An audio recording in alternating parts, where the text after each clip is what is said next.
A guerra da Ucrânia está ajudando a consolidar a visão sobre o potencial ofensivo e os riscos que os drones armados representam para as forças terrestres, algo que já havia começado a se notar na guerra entre a Armênia e o Azerbaijão e também em conflitos do Oriente Médio.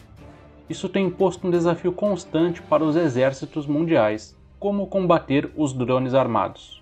Primeiro, é preciso entender por que os drones armados representam uma ameaça tão grande. Sob a perspectiva de um radar, o espaço aéreo é muito mais movimentado do que se imagina. Aviões civis, pássaros e até insetos podem ser detectados a depender das circunstâncias.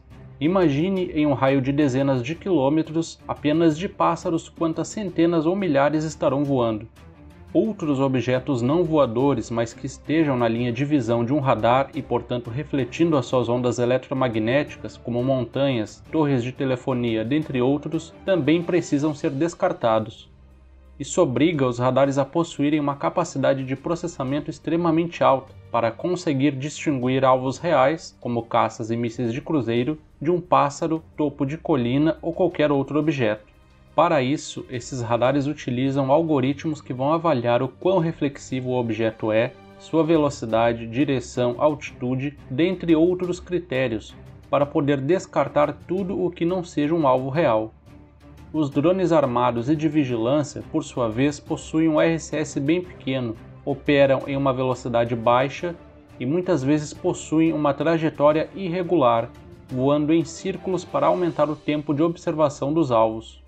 Para radares mais antigos, essas características estariam muito mais próximas de um pássaro do que de um caça ou avião de ataque, que são os alvos para os quais esses radares foram feitos para detectar, fazendo com que esse drone possa acabar sendo descartado como se não fosse um alvo real. Essa é uma das explicações para aqueles vídeos de sistemas antiaéreos ativos, ou seja, em funcionamento, sendo explodidos por drones de ataque em distâncias relativamente curtas, como se os drones não tivessem sequer sido detectados. A verdade é que aqueles drones muito provavelmente foram detectados, mas devem ter sido descartados pelos algoritmos de classificação de alvos do radar.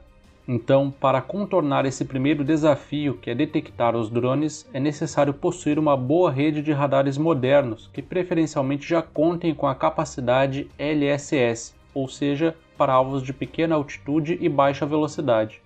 Porém, a ameaça dos mísseis anti-radiação e de outras armas guiadas que um inimigo eventualmente possa ter pode acabar comprometendo o uso regular dos radares, o que torna os sistemas ESM terrestres extremamente úteis na detecção de alvos como os drones. Os sistemas ESM são basicamente receptores de sinais de rádio, como um RWR de um caça. Esses sistemas não emitem nenhum sinal que o inimigo possa detectar, por isso é dito que eles são passivos. Como o drone depende de um link de comunicação com um satélite ou estação de controle no solo para que possa ser comandado à distância, um sistema ESM terrestre pode interceptar esse link de comunicação e, através de uma triangulação, localizar com boa precisão a posição do drone. Esses sistemas são um ótimo complemento para os radares, especialmente nos cenários onde haja a presença de mísseis anti-radiação.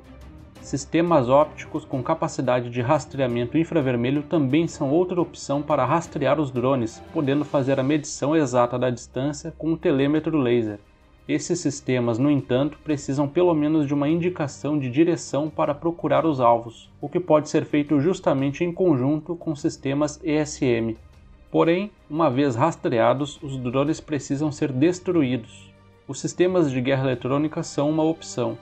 Esses sistemas basicamente cortam, entre aspas, a comunicação do drone com a sua estação de controle, através de um bloqueio eletrônico ao link de comunicação. Isso faz com que o drone despenque do céu ou retorne à base, caso seja programado para isso em caso do link de comando ser cortado, perdendo em ambos os casos a capacidade de combate e ou vigilância. A vantagem desses sistemas de guerra eletrônica é que eles são baratos para operar, já que não dependem do lançamento de um míssil caro para destruir ou inutilizar um alvo, bastando a emissão de uma onda eletromagnética numa frequência e direção específicas.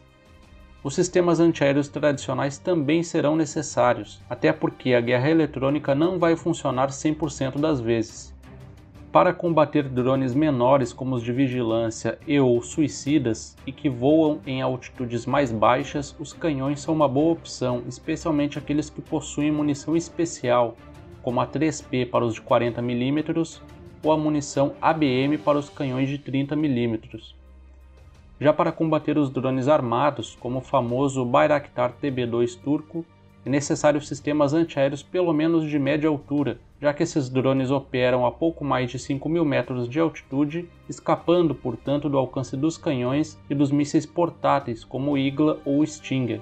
Havendo a disponibilidade, os aviões de caça também seriam muito eficientes no combate aos drones armados. O ideal, no entanto, é ter tudo isso funcionando em conjunto, no que é chamado de IADS, uma sigla em inglês que significa Sistema de Defesa Aérea Integrada.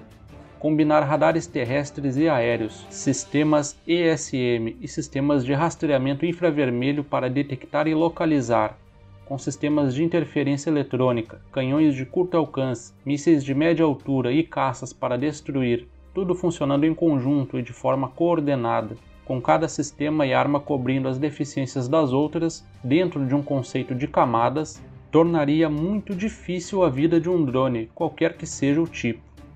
Obviamente que uma estrutura inteira dessa seria cara, mas se tornará cada vez mais necessária para qualquer país que não queira ter as suas forças terrestres massacradas por drones controlados a dezenas, centenas ou milhares de quilômetros de distância.